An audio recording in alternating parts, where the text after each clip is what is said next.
Mardi, mercredi, jeudi, vendredi, samedi et dimanche, en une semaine, le château de Versailles a été évacué 6 fois à cause de multiples alertes à la bombe.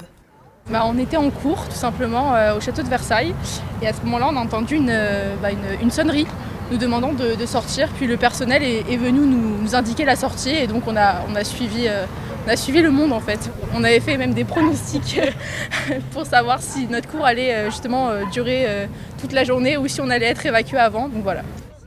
Des multiples alertes à la bombe postées via le site moncommissariat.fr. Face à cette situation, les touristes sont contraints de s'adapter. C'est dommage pour les gens qui viennent de loin, nous ça va, on est à Paris. Donc voilà, le policier nous a dit que ça devrait rouvrir dans 2 heures, 2-3 heures. Donc je pense pas qu'on va attendre, mais on va réessayer les autres jours et on verra. Oui, nous sommes des touristes.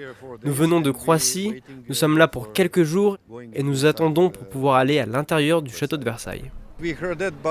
Nous avions entendu les nombreuses alertes à la bombe. Sur Internet, le château ouvre et ferme. Mais nous allons attendre et nous serons heureux si nous pouvons rentrer à l'intérieur.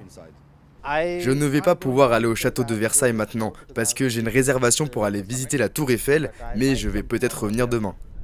Des évacuations qui ne profitent pas au tourisme. En cette fin de haute saison, le château accueille entre 10 000 et 15 000 visiteurs par jour. Les conséquences, elles arriveront si l'information est tellement diffusée, notamment à l'étranger, que certains se disent on va annuler notre voyage ou le reporter. Il y a un certain nombre de commerçants autour du château qui nous disent qu'ils regrettent parce que, par exemple, ils ont perdu une clientèle habituée à faire des visites particulières au château, des choses comme ça. Selon le ministre de la Justice, ces fausses alertes ont donné lieu à l'ouverture de 22 enquêtes judiciaires. La sanction peut aller jusqu'à 2 ans de prison et 30 000 € d'amende. Et pour la première fois en 8 jours, pas d'évacuation du château de Versailles aujourd'hui.